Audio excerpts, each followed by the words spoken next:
Austin, Texas, October 14th, 2023. I am sitting at a dinner table that feels more like an execution block. My name is Caroline Vaughn, and in exactly 30 seconds, my father is going to clear his throat and destroy my future with a single cream-colored envelope. The room smells of roast chicken and 30 years of performance. I am gripping my fiancé's hand under the tablecloth, waiting for the reward I sacrificed my dreams to earn. Instead, I watch the life I was promised slide across the polished wood toward my sister. They didn't just steal my wedding fund, they tried to erase me completely. But they forgot that even the invisible can strike back. Like, share, comment, and subscribe to our channel. We always appreciate the time you spent here with us. I remember the sound of the fork hitting Dad's plate when he ambushed me. It was a sharp, deliberate clink that cut through the low hum of conversation, signaling that the pleasantries were over and business was about to begin. We were sitting in the dining room of my childhood home, a sprawling ranch-style house just outside of Austin, Texas. It was the kind of house that looked perfect from the street-manicured lawn, fresh paint, a flag waving lazily in the humid evening air. Inside, the air was always thick with the smell of roast chicken and the unspoken pressure to be impressive. My parents, Howard and Denise Vaughn, liked to talk about hard work, resilience, and family first. But in that house, family was a performance, and I had been fumbling my lines for as long as I could remember. I sat next to Luke, my fiancé. His hand was warm and rough against my knee under the table, a grounding presence in a room that always made me feel like I was floating away. Luke was a good man, a former blue-collar guy who had built his own IT network installation business from the ground up. He valued justice and hard work, not appearances. My parents tolerated him, but they didn't get him, just like they didn't get me. Across from us sat my sister Olivia. She was the golden child, the corporate marketing star with the polished bob, the banker fiancé, and the anxious smile that never quite reached her eyes. She was everything the Vaughns wanted on a holiday card. I was Caroline, the freelance graphic designer who rented a cozy apartment downtown, drove a used sedan, and was constantly reminded that my life was an experiment. The dinner started with the usual ritual. Dad led a prayer that felt more like a press release to God about how well we were doing, and then the interrogation began. They fawned over Olivia's recent promotion and her fiancé's new golf club membership. When the spotlight turned to me, the tone shifted. Mom asked about my little web projects, with that pitying tilt to her head, the same way she used to ask about my art portfolio before dismissing it as a hobby. I swallowed a bite of dry chicken and reminded myself of the plan. Luke and I were getting married in 6 months. We were scraping by, saving every penny, counting on the one promise my parents had made years ago. When Dad got sick during my senior year of high school, I had sacrificed my dream university acceptance to stay local and run the hardware store for free. I worked unpaid shifts for 2 years because it's family, not a job. They had promised me then, "When you get married, Caroline will help you. That's what family does." I assumed that meant the wedding fund. Then came the clink. Dad cleared his throat with that fake-wise seriousness he used when he was about to deliver a sermon or a reprimand. He reached into his jacket pocket and pulled out a thick, cream-colored envelope. My heart jumped. I squeezed Luke's hand. This was it. This was the moment they finally acknowledged my sacrifice. But Dad didn't slide the envelope toward me. He slid it across the table toward Olivia. "We've been doing some thinking." Dad said, his voice smooth, avoiding my eyes. "With Olivia's wedding coming up next year and considering the scale of the event, well, we decided to give the wedding fund to your sister. She deserves a real wedding." The room went silent. I felt the blood drain from my face. I looked at the envelope sitting by Olivia's plate, then at my parents waiting for the punchline. "What?" I whispered. "Now don't be dramatic, Caroline," Mom cut in, wiping her mouth with a linen napkin. "Olivia is in a corporate environment. Her wedding is a networking event as much as a celebration. It reflects on the family. We can't have her cutting corners." I wasn't just surprised. I was ambushed in front of the people who were supposed to protect me, I said, my voice trembling. You promised. I ran the store for 2 years. I gave up UT Austin for you. You said when I got married you'd help. Dad sighed, looking at me like I was a toddler throwing a tantrum in church. We helped you with rent last year when your car broke down, didn't we? We've been helping you. But let's be honest, Caroline, your lifestyle is unstable. Investing thousands of dollars into a wedding for you just doesn't make financial sense right now. Olivia has a path. She has a future we can see. They listed her achievements like a resume, her stability, her respectable fiancé, her condo. Then they contrasted it with my freelance life, my late payments, my experiments. It wasn't just about the money. I looked at the photos on the wall behind Dad's head. There was Olivia front and center in her graduation gown, her debate team photo, her engagement shoot. And there I was, consistently at the edge of the frame, or cut off entirely. It felt like they were slowly trying to erase me in favor of their shiny daughter. We can't keep sacrificing our savings on your whims, Mom said, closing the subject. My parents had just erased me with a single decision, and as I sat there staring at that envelope, the silence ringing in my ears, Luke slowly pushed his chair back and stood up. The silence in the dining room was heavy, vibrating with the tension of a storm about to break. Luke stood beside me, his knuckles white as he gripped the back of his chair. He didn't shout, he didn't flip the table. He just looked at my father with a calm, terrifying intensity and asked, "So you sacrificed Caroline's future without even telling her? You let her work for 2 years for a promise you never intended to keep?" Dad's face turned a mottled shade of red. "This is a family matter, Luke. Sit down." "I am family," Luke said, his voice steady. "And I'm watching you rob your daughter." That was the match in the powder keg. Mom gasped, pressing a hand to her chest as if physically struck. "Rob, how dare you? After everything we've done, Caroline, control your fiancé." I looked at Olivia. She was staring at her plate, pushing peas around with her fork. "Did you know?" I asked, my voice cracking. "Did you know they were giving you my money?" I didn't know it was yours," she stammered, though she wouldn't meet my eyes. "They just said they wanted to help with the deposit. Caroline, don't ruin this." "I'm ruining it." I stood up, my legs shaking. "I feel like you've been trying to erase me since I was a kid. First the car, then college, now this. It's like I'm just a resource you harvest to feed Olivia's life." "Oh, stop with the victim mentality," Mom snapped. "It's unbecoming." Dad leaned forward, his eyes cold. "You want to talk about fairness? Fine. Keep this up, Caroline. Keep acting like a spoiled brat, and we won't just rethink the wedding fund. We'll rethink what you inherit later. You represent this family, and right now you're embarrassing us." The threat hung in the air, sharp and undeniable.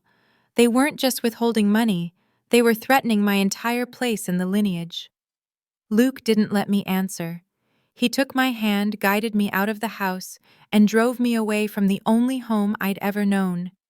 In the days that followed, the suffocation of a small town set in. I stopped getting texts from the family group chat. Photos on social media began to appear, Sunday brunch with the Vaughns, and I wasn't in them. I had been digitally and socially excised. When I went to the grocery store, Mrs. Gable from the church choir stopped me near the produce. "We heard you and Olivia had a little disagreement," she said, her voice dripping with artificial sympathy. "Your mother is quite torn up. She says you're under a lot of financial stress and not thinking clearly." Olivia had spun the narrative. I was the unstable, greedy sister. I was the problem. But the isolation gave me time to think, and my mind kept snagging on a memory. My grandparents had started a college fund for both of us when we were babies. When I turned 18, Dad told me the market had crashed and the fund was negligible.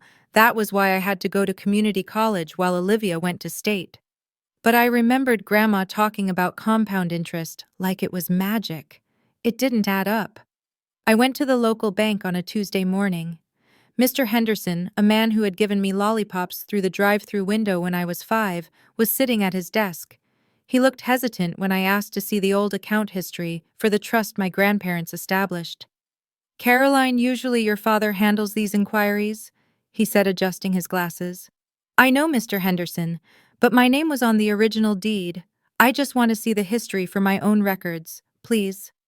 He softened, typed for a moment, and printed a stack of pages. I can only show you up until 2 years ago, he said quietly, because that's when the status changed. I scanned the documents and the world tilted. 2 years ago, my name had been removed as a beneficiary. The fund, which was substantial, far more than negligible, had been reallocated into a joint account managed by my parents. I traced the withdrawals with my finger. A massive sum transferred out the same month Olivia bought her condo. Another huge withdrawal the week of her engagement party. This wasn't a spontaneous decision at dinner. They hadn't just sacrificed my wedding. They'd sacrificed me quietly on paper long before I ever sat at that table. I drove straight to the hardware store. Dad was in the back office. I didn't yell. I just slammed the bank statements onto his desk. You lied, I said. Grandma left that for me too. You took my name off. You stole it. Dad didn't even flinch. He stood up, closing the blinds. We are your parents. That money was ours to manage as we saw fit for the good of the family. Don't you dare threaten us with legal talk, Caroline. You are out of your depth. I'm not threatening, I said, backing away as I realized he felt no remorse. I'm leaving. I stormed out, shaking so hard I could barely unlock my car. I drove to my apartment feeling truly alone. I had no parents, no sister, no past. But late that night, my laptop pinged. An email from a generic scrambled address appeared in my inbox. No subject line, just an attachment, a PDF. I opened it. It was a scanned copy of the beneficiary change forms signed by my parents. But at the bottom, there was a note in handwriting I didn't recognize. Check the dates. I didn't know who sent the files, but one thing was clear. The only people who could have access to them were inside my family. The tears stopped falling somewhere around 3 a.m. I sat on my living room floor, surrounded not by tissues but by bank statements, printed emails, and a timeline taped to the wall. I was done being the emotional daughter, the one who cried while they rolled their eyes. I was a designer. I built structures and organized chaos for a living. I decided to treat my family's betrayal like a broken code that needed debugging. I became methodical. I became cold. I started with the anonymous email. The sender had access to the trust documents, which meant they knew the family finances intimately. My mind went to Aunt Marlene, my mother's sister who hadn't been to a Thanksgiving dinner in 5 years. She was the black sheep, the one who caused trouble. I dialed her number, my hand shaking slightly. She picked up on the third ring. When I told her about the wedding fund and the trust, she didn't sound surprised. Caroline, she said, her voice raspy and low. I stopped talking to your father because of how he handled the books at the hardware store. Look into the donations, look at the church funds. She hung up before I could ask more, but she had given me the key. My parents sensed the shift. That afternoon my phone rang. It was Dad. He didn't say hello. You keep pushing this, Caroline, and we will cut you off. You won't be welcome in this house. We will erase you. Do you understand? The venom in his voice was new. It wasn't just disappointment anymore. It was fear. He was scared of what I might find. You've already erased me, Dad, I said quietly and hung up. I called Luke. I need your help, the technical kind.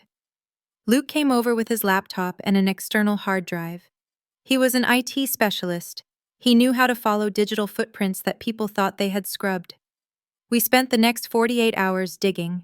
We accessed the public records for the hardware store and cross-referenced them with the Vaughn Community Initiatives nonprofit my parents had set up years ago. It was supposed to be a charity for local park maintenance. Caroline, look at this, Luke said, pointing to a column of figures. The Initiatives account receives monthly transfers from the church board. Your dad is the treasurer, right? And look where the money goes. I traced the line. The charity was paying out to vendors, a luxury catering company, a high-end interior design firm, the same one that furnished Olivia's new condo, a massive check to the venue where Olivia's engagement party was held. "They're laundering it," I whispered. "They're taking church donations, funneling them through a fake charity, and using it to pay for their life, for Olivia's life." "If you do this," Luke warned, sitting back and looking at me with serious eyes, "there's no going back. You might bring your parents down in front of the whole town. This isn't just a family dispute anymore." "Is it betrayal to expose what your parents did, or is it betrayal to stay silent while they rob everyone who trusted them?" I asked. "They used family as a shield to steal. I'm just making sure the truth isn't erased too." But they were already fighting back. The next day, I walked into the local coffee shop, and the silence was immediate. The barista, a girl I'd known since high school, wouldn't meet my eye. I checked Facebook and saw why. My mother had posted a long, vague status update about ungrateful children and attacks from within our own blood, asking for prayers for their troubled daughter. They were painting me as unstable, bitter, and mentally unwell. They were poisoning the well before I could even draw water. I felt a crack in my resolve. Maybe I should just leave. Maybe I should just move away and let them have their kingdom of lies. But then I thought about the church elders, people on fixed incomes who tithed every Sunday believing their money was fixing the roof, or feeding the poor, not buying Olivia a granite countertop. I made 3 phone calls. One to the church board treasurer, the assistant, not my dad. One to the Small Business Association, and one to Mr. Abernathy, a lawyer in the next county known for his integrity. I walked into his office 3 days later carrying a binder thick with the evidence Luke and I had compiled. I felt like a prosecutor preparing for a murder trial, except the victim was my own childhood. Mr. Abernathy reviewed the files in silence for 20 minutes. The ticking of the grandfather clock in the corner was the only sound in the room. Finally, he closed the folder and took off his reading glasses. He looked at me with a mixture of pity and professional severity. "Ms. Vaughn," he said, his voice grave, "if this is all true, we're not just talking about family betrayal. We're talking about criminal fraud, embezzlement, tax evasion." I sat back, the breath leaving my lungs. My parents hadn't just tried to erase me. They'd built our family's reputation on money that never really belonged to us. And now I had to decide if I was willing to be the one to light the match that would burn it all down. The event was held in the community center banquet hall, a space usually reserved for weddings and bingo nights. But tonight it was draped in banners celebrating the pillars of our community. It was the annual church fundraiser combined this year with a special recognition for my parents' 30 years of service to the town. The room was packed with the local elite, the mayor, the church elders, the business owners, all sipping iced tea and nodding as the pastor spoke about the sanctity of the Vaughn name. I stood at the back of the room uninvited with Luke's hand resting firmly on the small of my back. My heart was hammering against my ribs like a trapped bird, but my hands clutching my purse with the silver flash drive inside were steady. On stage, my father stood beaming, clutching a polished wooden plaque. My mother stood beside him in a shimmering navy dress, wiping a theatrical tear from her eye. Olivia and her fiancé were seated in the front row looking like the perfect heirs to the throne. The pastor's voice boomed through the speakers. "Howard and Denise have sacrificed so much for this town. They have given of their own abundance to ensure our community parks and outreach programs thrive." The word "sacrificed" hit me like a physical blow. It echoed in my head, mocking me. I knew exactly who they had sacrificed to look this generous. I looked at Luke. He leaned down, whispering, "You don't have to do this, Care. We can just leave." I shook my head. If I don't, they really will erase me, and everyone they've been lying to. I stepped out of the shadows and began walking down the center aisle. The sound of my heels clicking on the linoleum cut through the applause. Heads turned. The clapping faltered, then died out completely as people recognized me. The unstable daughter. The black sheep. "Caroline!" Dad's voice boomed over the microphone, losing its warm pastoral quality instantly. "This is a private celebration. You shouldn't be here." I didn't stop until I reached the front. I climbed the stairs to the stage, ignoring my mother's hiss of "Get down, you're making a scene." I walked past them to the podium where the AV laptop was set up for the slideshow of family photos. I plugged in my drive. "I'm not here to ruin the celebration," I said into the microphone, my voice surprisingly clear. "I'm here to clarify what exactly we are celebrating." I clicked the remote. The screen behind us, which had just shown a photo of my parents at a soup kitchen, flickered and changed. It was now a spreadsheet, specifically the ledger for Vaughn Community Initiatives. "For years, my parents have collected donations from this church and this town," I said, addressing the stunned crowd. "They told you it was for the parks. They told you it was for the needy." I clicked again. A new slide appeared, side-by-side comparisons of bank transfers. "But this is where the money went." Gasps rippled through the room.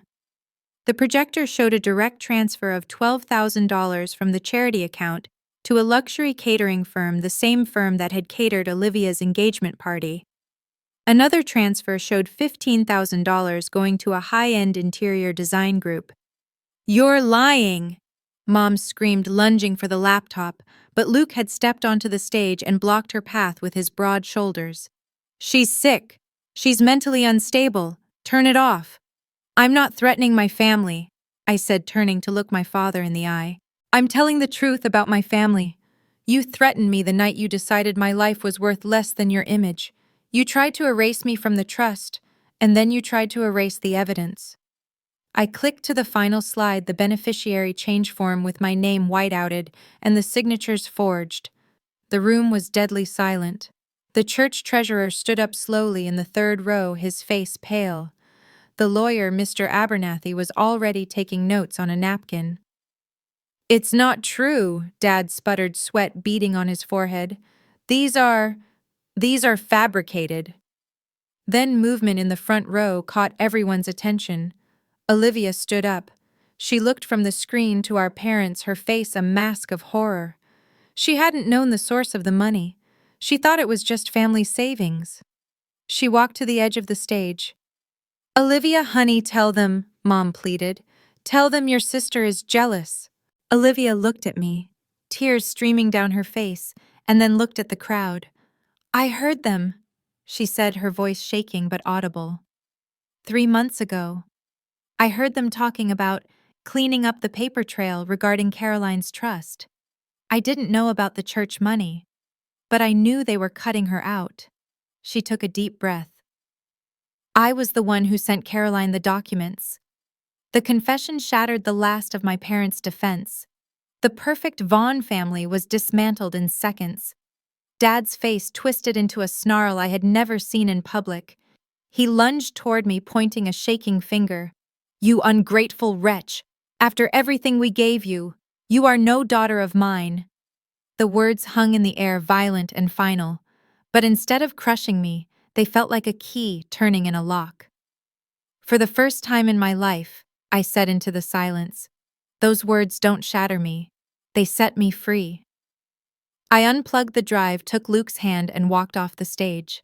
We walked down the center aisle, past the staring faces of the town that had judged me for years, and out the double doors into the cool night air. Behind us, the murmurs were turning into shouts. That was the night the Vaughns lost their spotless reputation, and I finally stopped letting them erase me.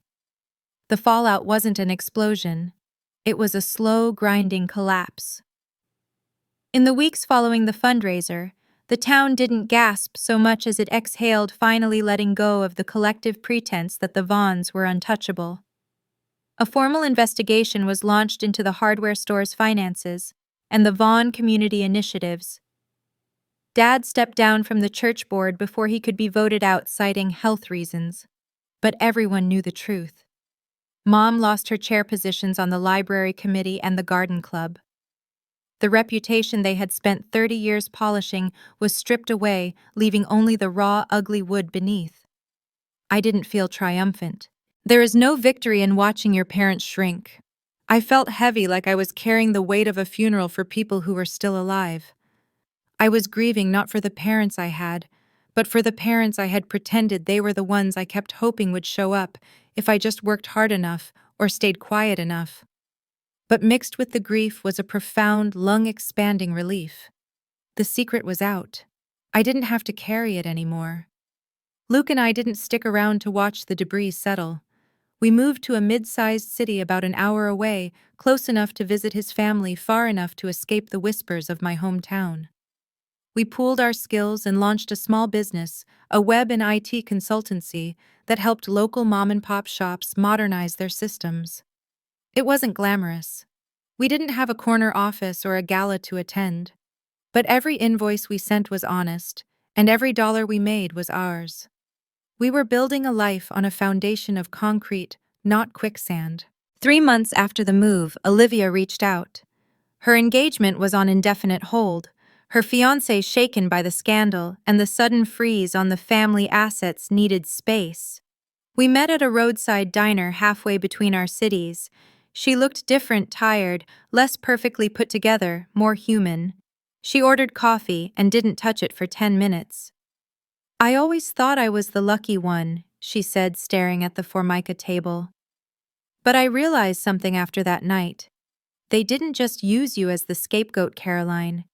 They used you as a warning. They treated you that way to show me what would happen if I ever stopped playing the role of the golden child. I was terrified of becoming you." I reached across the table and took her hand. It was the first time we had touched in years without performing for a camera. "They used you to erase me," I said softly. "But they used you to prop up a lie. We were both just props to them. We didn't fix everything over 1 cup of coffee. There was too much history, too much resentment to unspool in an hour. But we agreed that the enemy wasn't each other. The enemy was the toxic pattern we had been born into." We left the diner with a tentative promise to try again this time, as sisters, not rivals. The silence from my parents lasted 6 months. Then the letters came. Dad wrote first. It was typed formal but surprisingly vulnerable. He admitted he was seeing a counselor, something I never thought Howard Vaughn would do. He wrote about his pride, his need for control, and how he had convinced himself that managing the family's image was the same as loving the family. He didn't ask for forgiveness, which I respected. He just said he was trying to understand why he had treated his legacy like a business and his daughter like a liability. Mom's letter was different, shakier, handwritten, filled with justifications that slowly bled into apologies. "I thought I was protecting the family," she wrote. "I see now I was helping erase my own child." I read the letters, folded them, and put them in a drawer. I wrote back a week later, brief, polite, acknowledging their effort, but keeping my distance. I wasn't ready to let them back in. Reconciliation wasn't a requirement. It was an option, one I would explore on my own timeline. A year after the ambush, on a warm Saturday evening, I stood in the small backyard of our rental house. Luke was manning the grill, laughing with his brother. A few of my new friends, people who knew me as Caroline the designer, not Caroline the lesser daughter, were sitting on lawn chairs drinking beer. It was my birthday. Luke walked over with a lopsided homemade cake. A banner strung between 2 trees read, "Happy Birthday, Caroline," the H missing entirely. It wasn't perfect. It wasn't polished. It certainly wouldn't have made it onto the Vaughn family Christmas card. But as I looked around at the faces of the people who showed up simply because they wanted to be there, I felt a swell of gratitude so strong it stung my eyes. My parents had tried to erase me to maintain their curated image. They thought that by cutting me out of the money and the photos they could make me disappear. Instead, they accidentally gave me the greatest gift of all, the push to write my life on my own terms. Revenge wasn't about ruining them. It was about refusing to be sacrificed quietly. I blew out the candles, surrounded by the messy, real beautiful chaos of my life. My parents ambushed me the night they gave my future away, but they didn't erase me. I walked out of that house, out of their version of our family, and into a life where I finally belonged to myself.